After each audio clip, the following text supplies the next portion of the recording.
Thank you, representatives of the member states of Group of Friends of Solidarity for Global Health Security, UNICEF Executive Director, Excellencies, and distinguished guests from all around the world.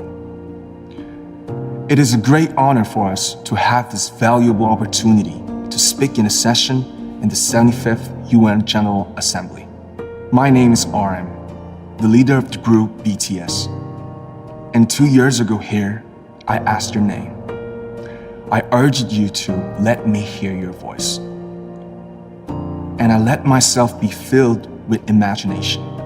As a boy from the small city of Ilsan in Korea, as a young man standing at the UNGA, as a global citizen of this world, I imagine the limitless possibilities before all of us, and my heart beat with excitement. But COVID-19 was beyond my imagination. Our world tour was totally canceled. All of our plans went away, and I became alone. I looked up but couldn't see the stars at night. When I start feeling lost, I remember my face in the window, like Jungkook said. I remember the words I spoke here 2 years ago. Love yourself, speak yourself. Now, more than ever, we must try to remember who we are and face who we are. We must try to love ourselves and imagine the future. BTS will be there with you. Our tomorrow may be dark, painful, difficult, and we might stumble or fall down. But the stars shine brightest when the night is darkest. And if the stars are hidden, we'll let moonlight guide us. If even the moon is dark, let our faces be the light that helps us find our way. Let's reimagine our world. We're huddled together tired, but let's dream again. Let's dream about a future when our words can break out of our small rooms again. It might feel like it's always night and we'll always be alone, but the night is always darkest before the first light of dawn. Life goes on. Life goes on. Life goes on. Life goes on. Life goes on. Life goes on. Life goes on. Let's live on. Dear class of 2020, it's been a strange year so far, but you made it. Today, we might not have flowers, we might not have graduation caps. What we do have is possibly the most special graduation ceremony in history. Never before have so many gathered to celebrate a graduating class for their achievements and their dreams. You could be watching us from your bed or from your living room, alone or with somebody. Wherever you are, you will all soon be breaking out of one world to soar into another. 10 years ago, it snowed really hard on the day of my middle school graduation. I remember that day clearly because I took a picture with my friends and kept it as my messenger profile for the rest of my school years. On that day, I was just a boy who had closed just one chapter, ready to pen another. And I remember that feeling. It's really thrilling and breathtaking. It was a moment I felt most like me myself, a feeling I wanted to hold on to forever. So, as a fellow individual in his 20s, all the way from Seoul, Korea, I want to say congratulations. We're very excited for what lies ahead of you. To be really frank, we still feel very unsure and unsettled as we speak, just like that day we left the school gates for the last time on graduation day. Some say we have achieved so many things, but we stand no different from any other youth in their 20s. Our graduation caps still pressed to our heads and awkwardly peering into the face of reality. The recent unforeseen events completely changed our plans, and the sense of loss and anxiety we felt then are still with us today. The fear of an obscure future as our daily lives turn upside down is a moment of realization of the self the realization of what makes me a true me, myself. As just musicians, we are pulling ourselves together by making music. We write songs, we produce, and we practice as we think about the people we love. And it connects to the world during such difficult times. And with music, we hope we can bring you smiles and courage again. And V just mentioned memos and the photographs. For us, our way of remembering and communicating is to make music. For you, it could be anything.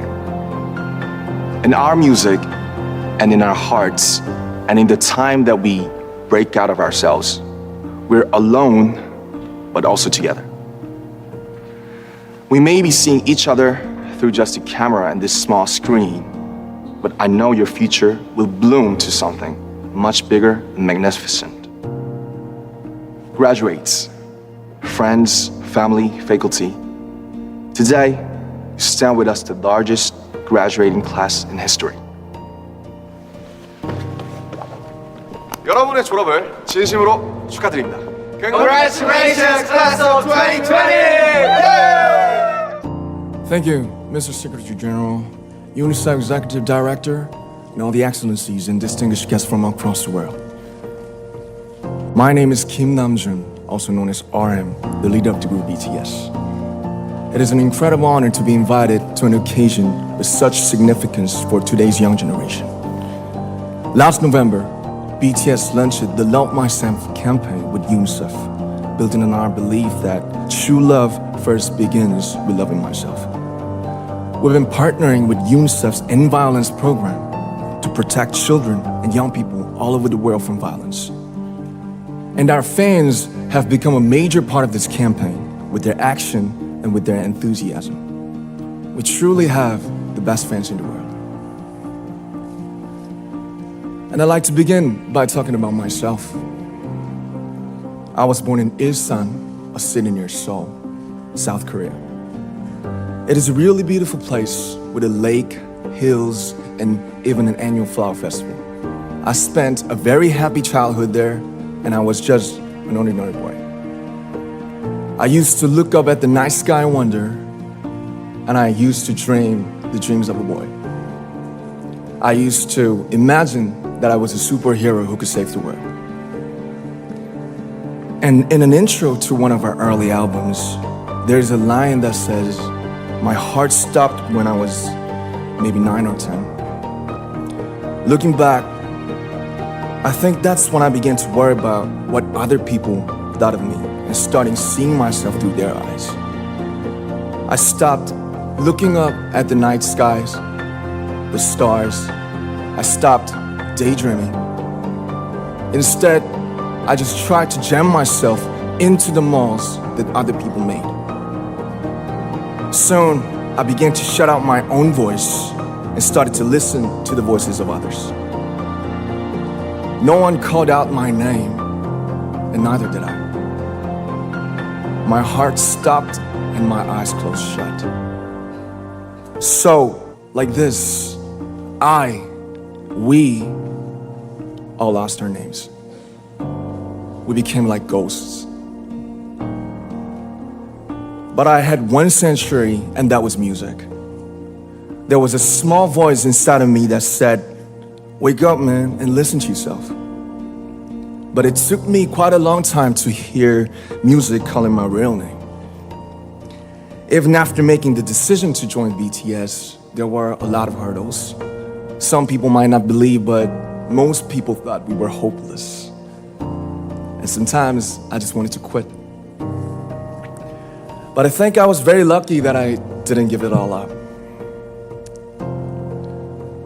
And I'm sure that I and we will keep stumbling and falling like this. BTS has become artists performing in those huge stadiums and selling millions of albums right now, but I am still an ordinary 24-year-old guy. If there's anything that I've achieved, it was only possible that I have my other BTS members right by my side, and because of the love and the support, that our army fans all over the world made for us.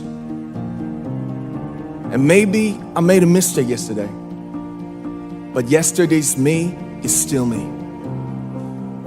Today, I am who I am with all of my faults and my mistakes.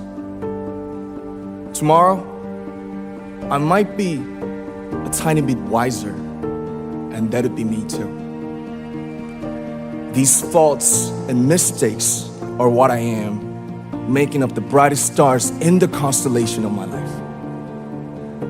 I have come to love myself for who I am, for who I was, and for who I hope to become. I like to say the one last thing. After releasing our Love Yourself albums and launching the Love Myself campaign, we started to hear remarkable stories from our fans all over the world, how our message helped them overcome their hardships in life and start loving themselves.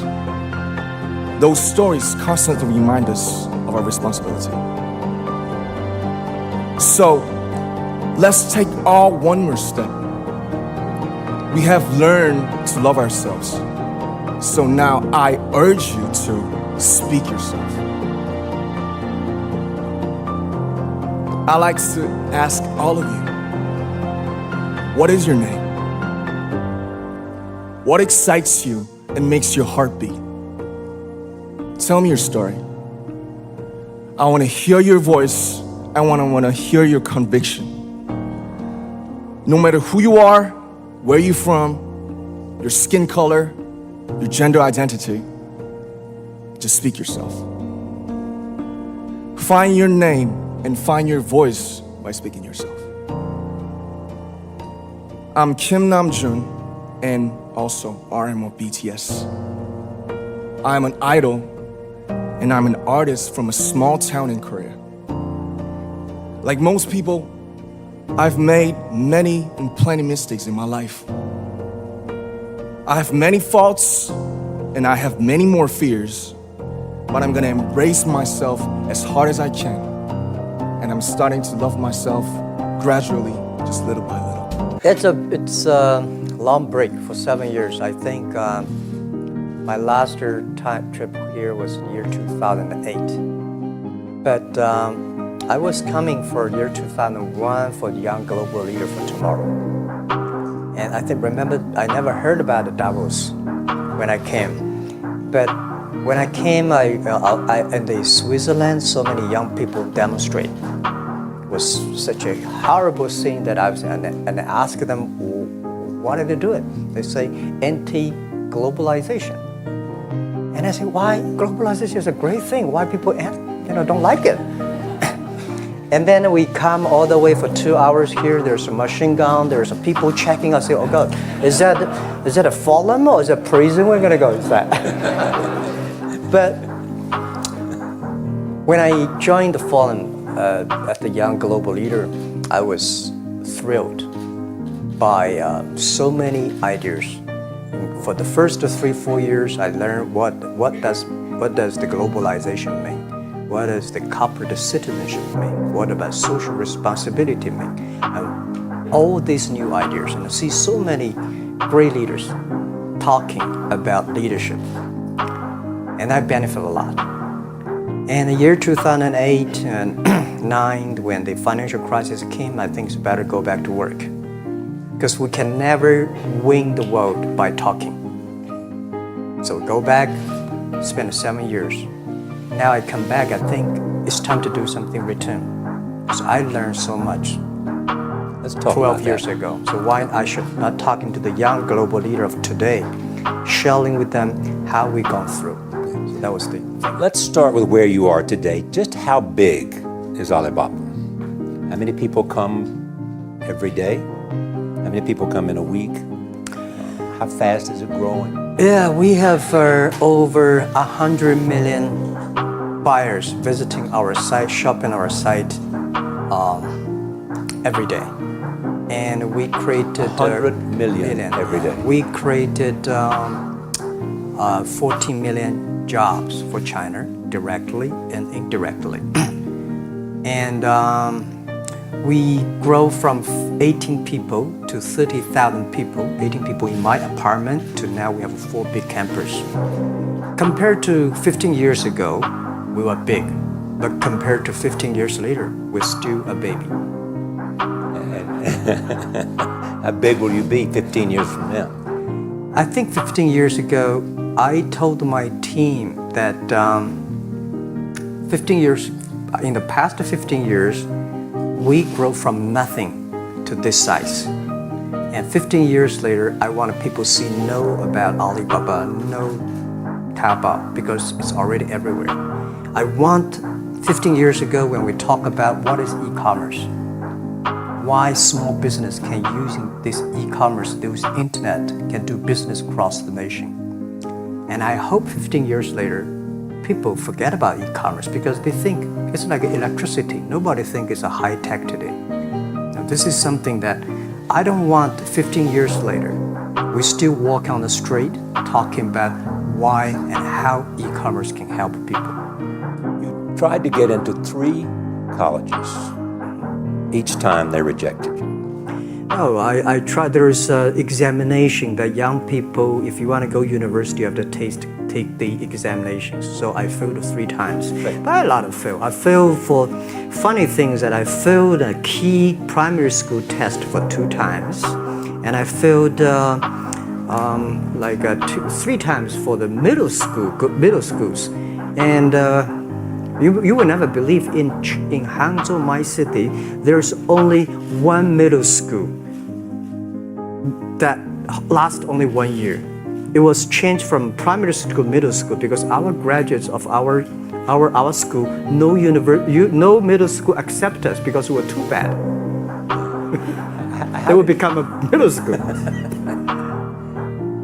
What effect did it have, though, being rejected?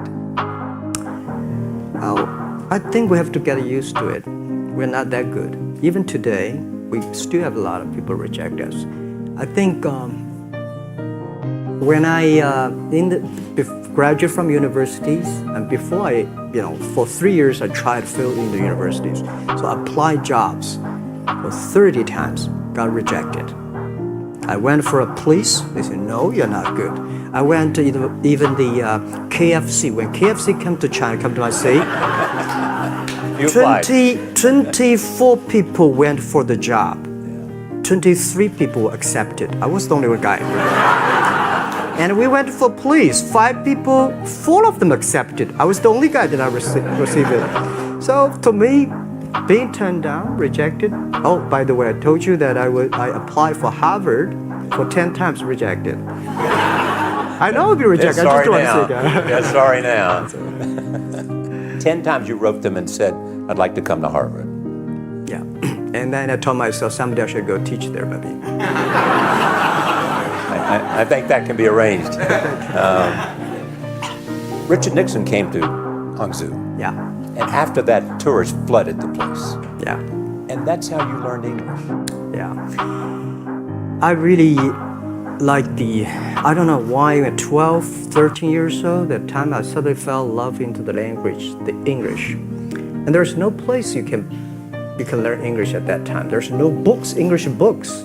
So I went to the Hangzhou Hotel, now called Hangzhou Shangri-La Hotel, because that was the hotel can receive the foreign visitors. So every morning for 9 years, I showed them around as a free guide, and they taught me English. And I think that changed me. Today, I'm 100% made in China. I've never got a one-day train outside China. Yeah. And when people talk to me, say, Jack, how can you speak English like that? Why sometimes you talk like an Western guys? I think that was the 9 years. These Western tourists opened my mind because everything they told me are so different from the things I learned from the schools and from my parents.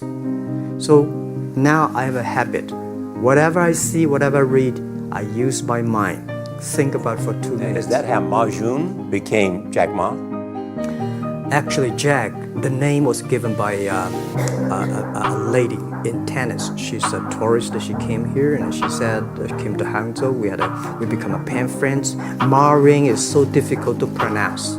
So She said, do you have an English name? I said, don't. So can you give me an English name? She said, okay. She said, my father called it Jack, my husband called Jack. What do you think about Jack? I said, good. So I've been using that for that many years. First visit to America, 1995? 1995, yeah. I came here for a project helping the local government to building up a highway. And you tried the internet.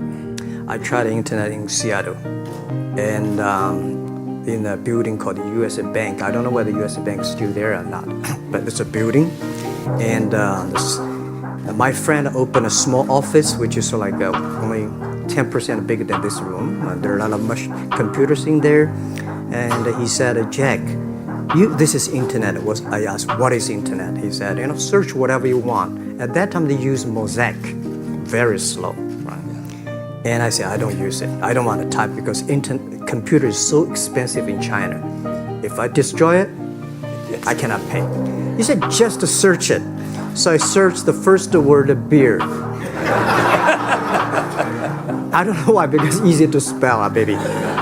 And I see beers from Germany, beers from USA, beers from Japan, but there's no beer from China. And I say, okay, type the second word is China. No data. Nothing. And I said, 1995, no data about China.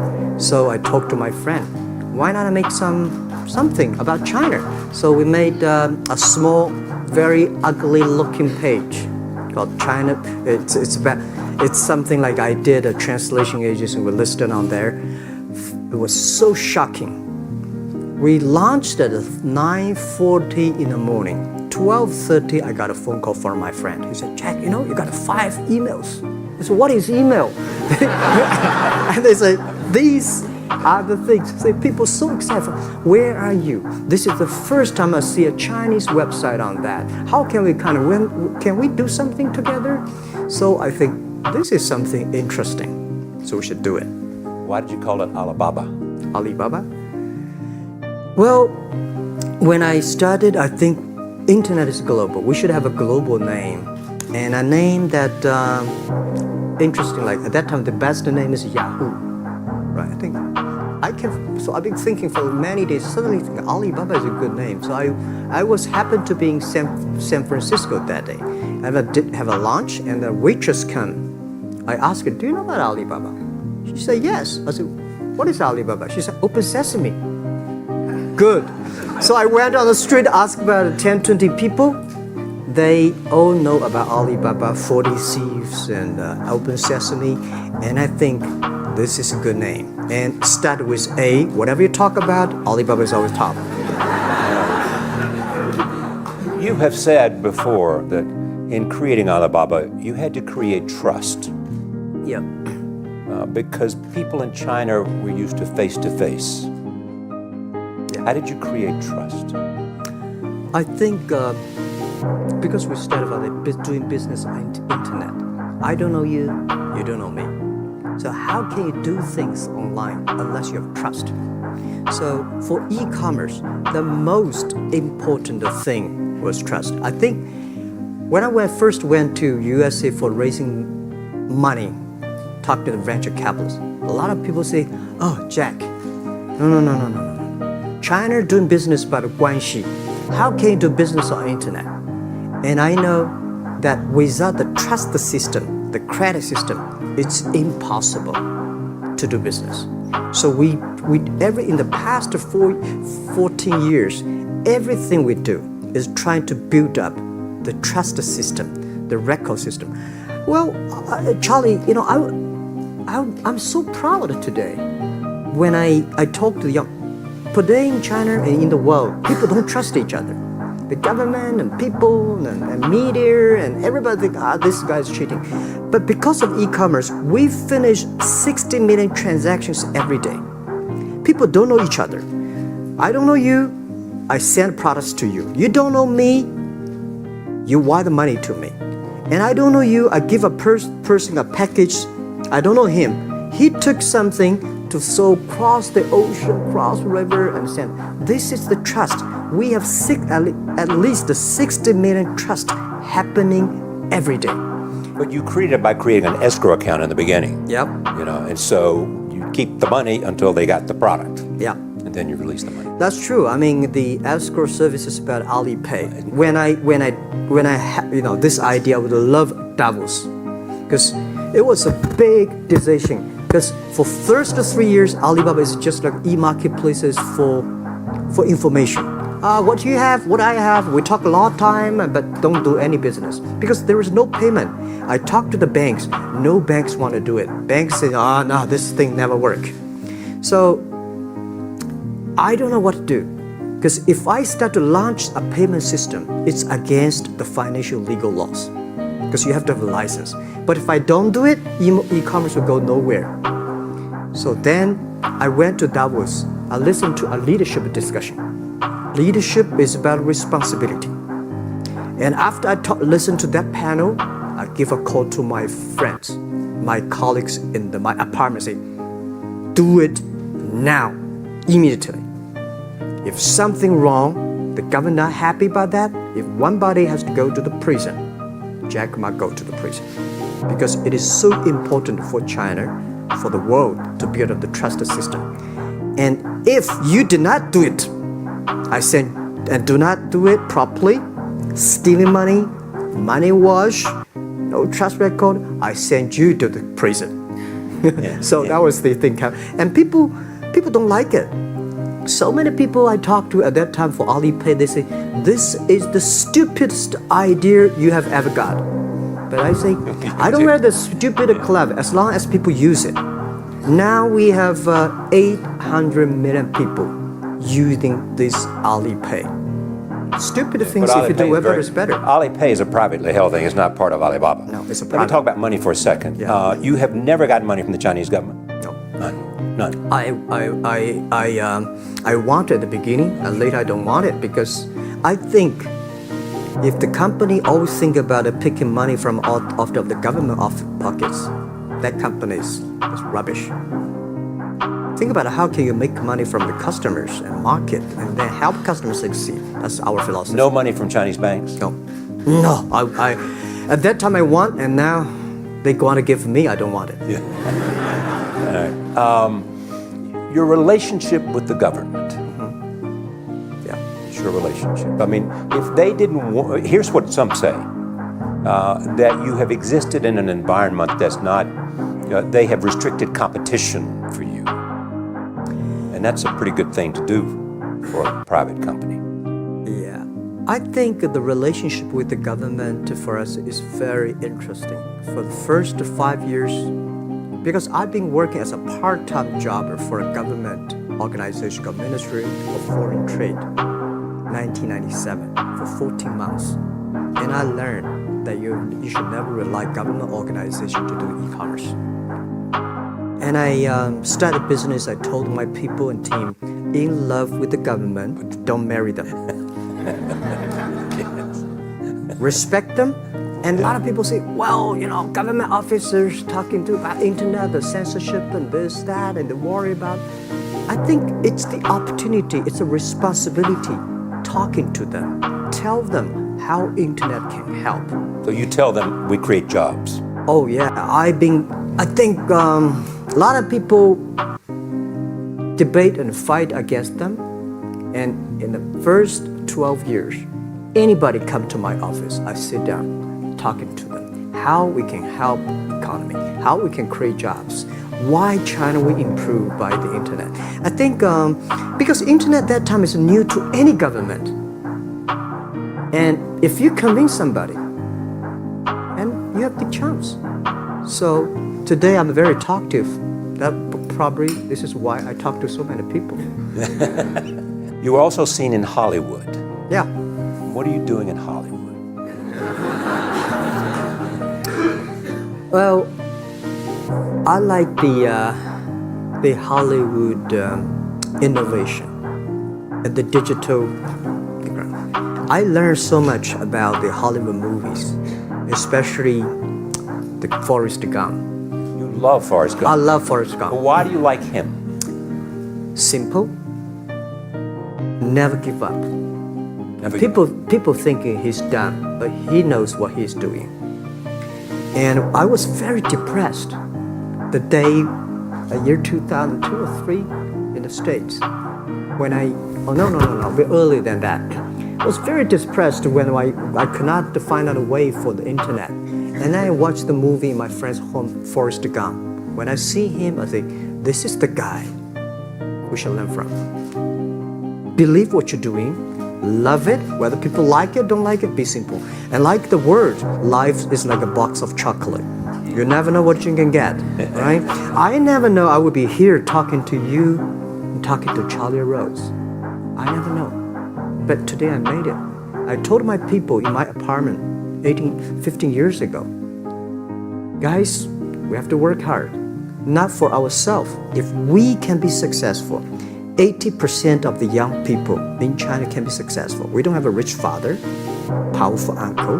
We don't get $1 from bank, 1 cent from government. Just work as a team. So what do you worry about? I worry about it today. Young people, a lot of young people lose hope, lose vision, and start to complain. Because we also have the same period. Because when it's not a good feeling being rejected by so many people. We also depressed, but at least later we find that the world has a lot of opportunity. How you see the world, how you catch the opportunity. So, in the Hollywood gives me a lot of inspiration. You know? But you were out there for business. You were out there because you want to make movies and sell them. I want to make the movie for business-wise. We are e-commerce company. We have a lot of products that need logistic. But movie, TV, these are things you don't need logistic system.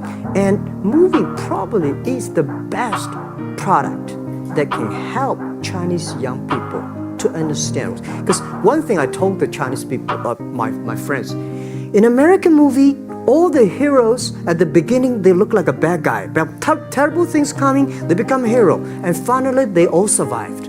China, if you're a hero, all the hero died.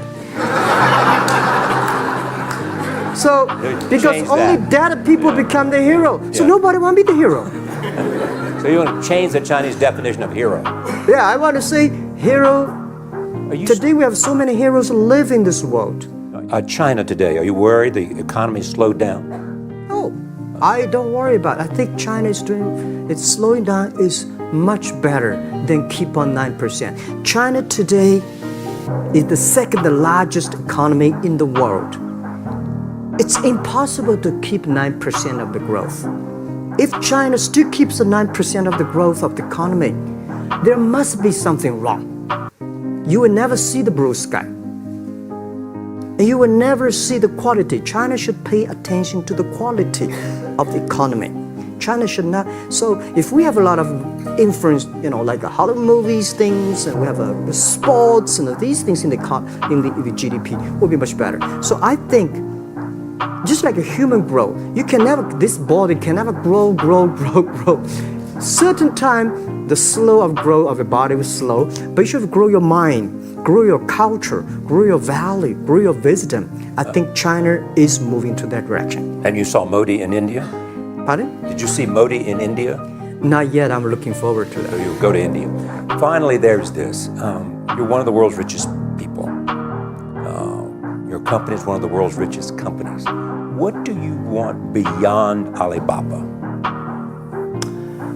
Well, by richest people, I was really not happy in the past 3 months when people say Jack Ma is the richest people of China. Global celebrity, they said. No, I'm not. When I started the business, you are. I never thought, because how many? Yeah, maybe I am. But I think 15 years ago, in my apartment, my wife was at that time one of the 18 founders. I asked her, "Do you want your husband to be a rich person?" I never said rich person in China, rich person in Hangzhou. Or you want your husband to be a respected person? She said, "Of course, respected," because she never believed, and I don't believe we'll be rich people. We just want to survive. I believe when you have $1 million, that's your money. When you have $20 million, you start to have a problem. You worry about inflation, where we should stock to buy and this, that, had it come. When you have $1 billion, that's not your money. That's the trust society give on you. They believe you can manage the money, use the money better than the government and the others. So I think today, I have the resources, do more things. With the money we have, with the influence we have, we should spend more time on the young people. And I would say, someday I'll go back to teach, go back to school, spend time with the young people and sharing with them what I do. So the money is not mine. I just happily and having these resources, then I want to do better job. Just tell them your story. Yeah, tell them the story and tell them that if Jack, I don't think in this world there are a lot of people be rejected more than 30 times. If we, the only thing we never give up, the only thing we're like a Forrest Gump, we keep on fight, we keep on change ourselves, we don't complain. Whether you are successful or not successful, I find that people, when they finish the job, if they make the mistake, if they fail, if they always complain the others, this guy will never come back. If the guy only check himself, yeah, something wrong with me here, something wrong with me there, this guy has a hope. Well, I can only say I can stand as an example for the fact that in India, we only become engineers first to figure out later what we really want to become. So, yes, I am an engineer, software engineer, if you ask me. Yes, software, yes. Well, if you ask me why did I do engineering, well, no matter how weird it sounds from a girl's mouth, I love mathematics. Yes, and I kind of managed to score this 96, 97 marks in 12th board, thinking, yes, I have to be an engineer. This is it. This is the only thing I should be doing. Well, when I entered engineering, it was quite a task because I missed out from quite a few ranks and numbers to be able to make it to the most prestigious institutions. Bits also didn't really take me. Well, but then no loss, no gain. I'm still standing here. So, yes. As I told you, we all become engineers first and then decide what we have to do, right? So, yes, so that's my journey. When I started off, yes, I became an engineer. But during those 4 years, a lot changed. My first year, I was trying to figure out, is this really where I see myself after 4 years sitting and coding?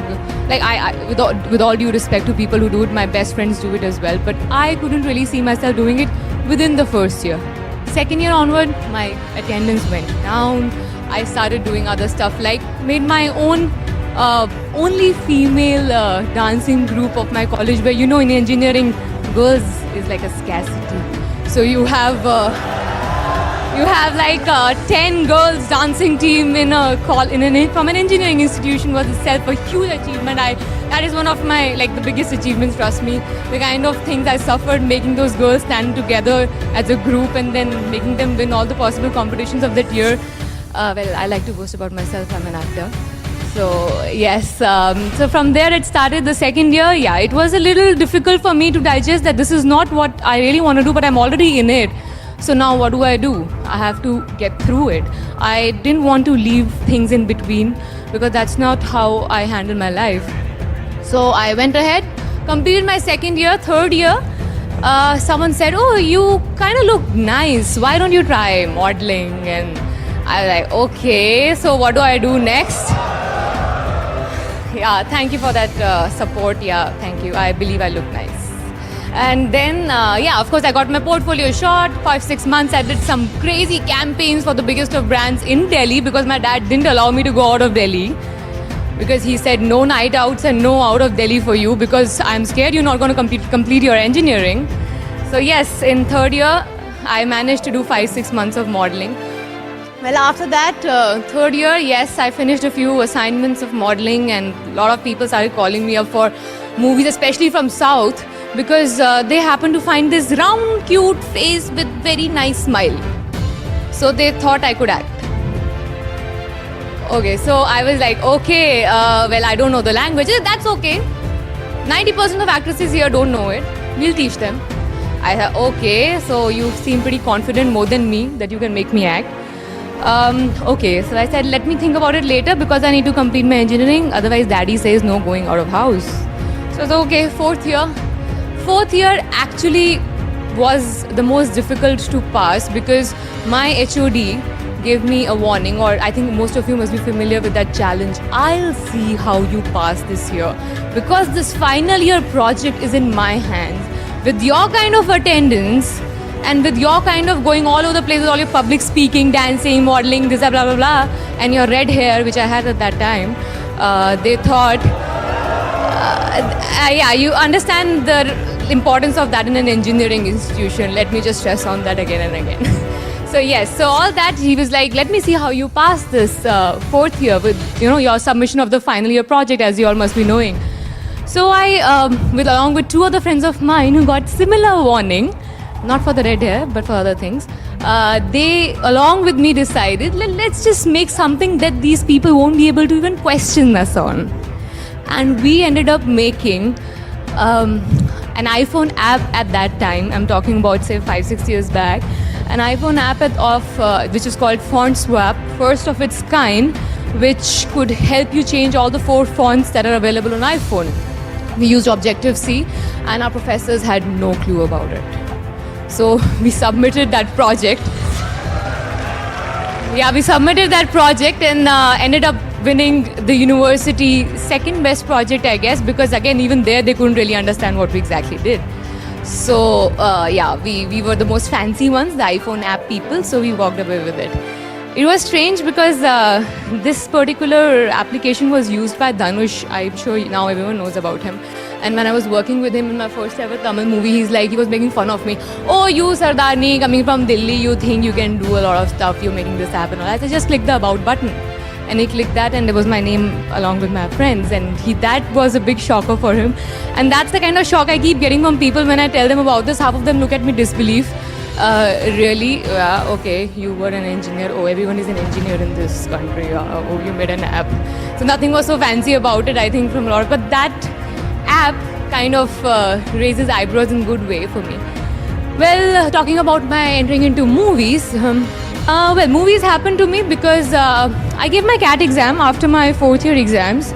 Ended up getting like not so good, but good for many, 88. 88 percentile for me was not so good because I wanted to just cross 90, didn't want to aim for IIMs. I knew my reality.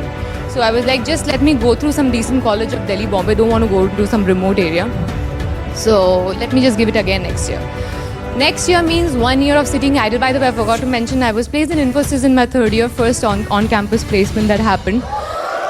Yeah. And that was not because I wanted that job, it was only to prove to my father that I'm capable of getting a job. Now it's up to me to join it or no.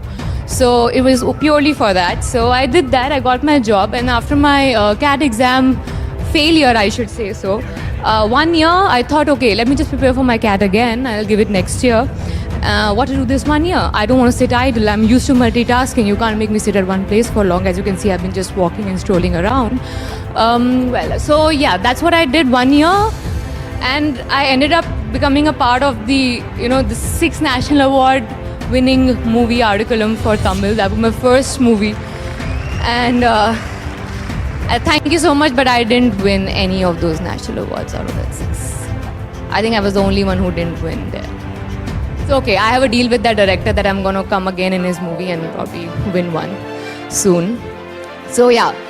So that happened, and before that movie released, I was probably one of those very few newcomers who was changing my character between the Telugu actress and a Tamil actress simultaneously, because I was working on one Tamil, one Telugu movie side by side and had 3 movies signed already before my first released. So, and it was just like crazy money flowing in and crazy appreciation for God knows what, because as far as I know, I never knew acting. So there was something that directors kept on telling me that you have something which you need to work upon, will be great if you do. You have a certain kind of screen presence is what they called it, and I thought they're just making me feel nice because they don't want me to feel out of place amongst all actors. But yes, I mean, I would like to believe so. They really saw something which I couldn't, because a few years down the line, after 3 years you can say, I completed like 15 movies in 3 years. And in South, it was a huge, because in 1 year I remember I had 7 releases. So I was really thinking, okay, what am I doing? Morning I'm going for one movie shift, evening I'm going for another shift, I'm barely sleeping. What exactly am I doing? Is acting, do I really know acting? Am I really enjoying it? After 3 years, imagine, because I didn't have a single day to sit and introspect that is this what I really want to do? So, because as you know, my journey was, I wanted to be an MBA postgrad. I'm suddenly 15 movies down in 3 years. So this was pretty difficult thing for me to digest. This kind of introspection happened when I got Chashme Badur, my first Hindi movie. And luckily, like, again, I was just sitting and I got that offer. I didn't really go for any auditions. Thank God, otherwise I wouldn't have tried it. Trust me, I'm telling you this one truth that I haven't told media. I've never passed any audition of mine till date. I haven't. I haven't. So, well, I mean, good or bad, it has always worked in my favor, because the kind of movies that have rejected me, I don't think I want to name them. I don't think you want to see them, or you've even seen them. So let just it be. So yeah. So after 3 years, I realized it, because I did this Hindi movie and I thought, okay, now the whole country knows me. Now I can't really take a step back. It's no more just South. So then I, sat down and thought, okay, now let me just change the whole strategy. Let me try to plan something. So the planning was just to take it slow. Just to do the kind of stuff that I really am enjoying doing. But a lot of times, people guide you when you don't come from a movie background. People guide you, oh no, you need to be rolling in the market, so you need to keep doing 4-5 movies at a time. You need to keep churning out movies where actresses' lifespan is really less and really short. So you need to keep doing movies continuously. I mean, all these things I kept on hearing and kept on saying yes to movies which I should not have. And I'm sure all of us do that. One thing was for sure, I never did it for money, because I remember my dad, when I was leaving for this, to work in this industry, he told me that never ever think that you need to earn money, that's why you are going for this industry. Do it till the time you enjoy and come back. We always have something else ready for you to go ahead with. And I'm sure, I mean, even I was confident I could have done anything else. Why here only for earning money? So yes, I slowed down my pace of doing movies. And I selected a few ones. Things turned out like really good for me, because last 2 years, whichever movie I've done, be it a guest appearance role, started becoming a huge hit in all the 3 languages. So that I thought now, it started something that I started really working on in my favor. Let's just keep it going. Side by side, since I have a lot of time in my hand, let's start up something new, something which is going to be with me beyond this acting career. So yes, so as I said, I had some time in between my acting. After I slowed down my pace of doing movies is when I thought I need to come up with something which is totally disconnected from my acting career, which I will continue once I'm done with my acting. Yes, I believe I'll be done with my acting, because this is not something that I want to do for the rest of my life. I want to enjoy it till the time I'm enjoying it, because I have switched professions so quick that I believe that a day might come where I want to switch this profession as well. So then came this wedding planning venture. One of my best friends, she was working under a wedding planner for like 4-5 years, and she was handling the basic creatives. My sister, who's sitting here, Shagun, she was working in a production house handling their events. And I thought that I had probably, enough creativity to add on, and the contacts, of course, that come along with being an actor. So 3 of us together started this venture. Before we could officially launch it, we had a few friends of ours who got to know about this particular venture, and they were very much interested in giving us a shot. So a few actor friends of mine, for their birthdays and for their anniversary parties or something, we did a few events for them, the decor and planning for their events. It turned out to be really successful. We launched the company officially a few months back. It's called The Wedding Factory. And 3 girls, 3 of us run this company, so much so that when we went for one of our client meetings, they were not very sure we can actually handle the wedding. 3 girls, out of which 2 are unmarried, I'm not sure they can handle the wedding. It might sound a little weird, but no, we do handle weddings. We have an upcoming wedding season coming up. This is something that, just again happened with the flow. I never planned it because I wanted to do something which is going to be totally different from my acting, because I don't want any strings to be attached when I'm done with my acting and I'm starting a new life, because I really want to start a new life after some time, because I like to live so many lives in one life, which is actually an actor's life's definition. But I don't want to limit myself to one profession, is what is my personal belief. That's the reason why I started this particular venture. So, just to sum it up for you all, my life, my journey, it was not really, a planned plan, or should I say, I've been a destiny's child, or my plan A has always been planned by the destiny, but the plan B was always in my hand, and I made sure it was a strong one. That's why I could go out and venture out and do some crazy things in my planning. So that's what I would like to tell all of you. Please go ahead with your plan. Don't think about your plan A.